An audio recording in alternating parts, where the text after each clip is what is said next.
Yo, what's up? Good morning, Chris TV. Welcome back to my channel again, guys. Guys, today is October 7, Monday.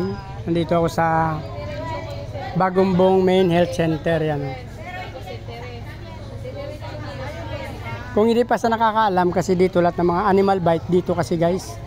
Yung libre ang turok dito ng mga animal bites. So, hindi ka na pupunta. Kung dito ka lang naman malapit sa Bagumbong, hindi ka na pwede pumunta doon sa Tala since malayo naman, or San Lazaro. Yan. Or kung medyo may budget ka naman, yung iba nagpapaturok sa sa mga private na clinic. So medyo matis-tis lang ka, mahal. Mayroong ibang 700, mayroong 500 per turok. Pero ang pinakamahal kasi, guys, 3,500 to 4,000 megit yata yon. Yung sinasabi nilang eye range ata yon, yung basta medyo malakas yun kung sakaling malapit sa mukha or sa ulo, sa puso, sa brain, yung yung kagat ng animals like aso, pusa, medyo delikado. So yun yata ang pagkakalam ko, yung mahal yung eye range ba yun? Yun. Mayroon yun lifetime, mayroon 3 years, pero depende sa doktor, sa advice ng doktor mo kung ilang taon yung ituturok sa iyo na eye range. So sila naman magde-decide kasi since sila naman nakakaalam nun. So yun nga, sasabihin nila sa iyo kung lifetime, pero it's either lifetime or 3 years.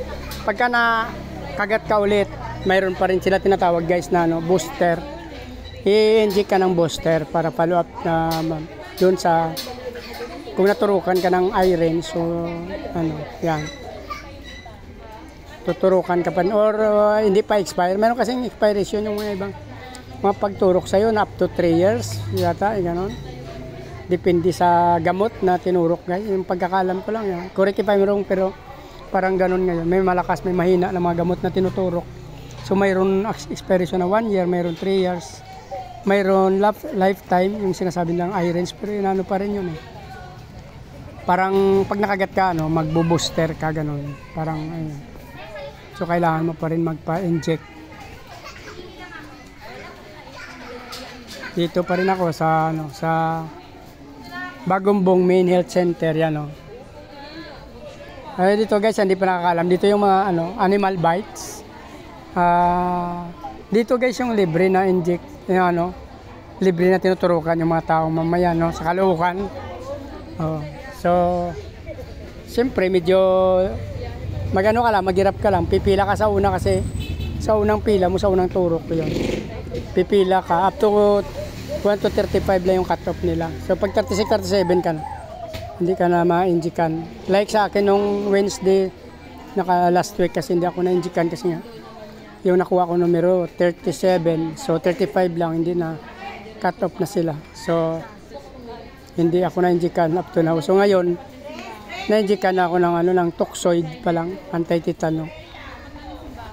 So mas importante pa rin maturukan tayo ng anti-rabies, Kasi para iwas alalahanin at wala tayong isipin, Baka mamaya pag nakagat ka, tapos kahit ilang linggo na, ilang buwan, tapos bigla ka nalagnatin, baka isipin mo yun ang epekto ng rabies, di ba?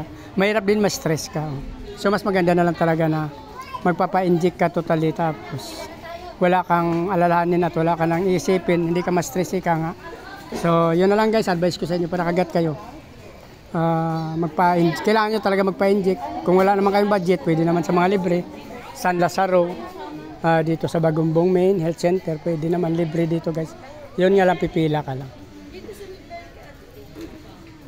Yun na, guys, hindi pa rin tayo tinatawag. Medyo sumisinyas na sila, guys. So dito na lang muna, guys.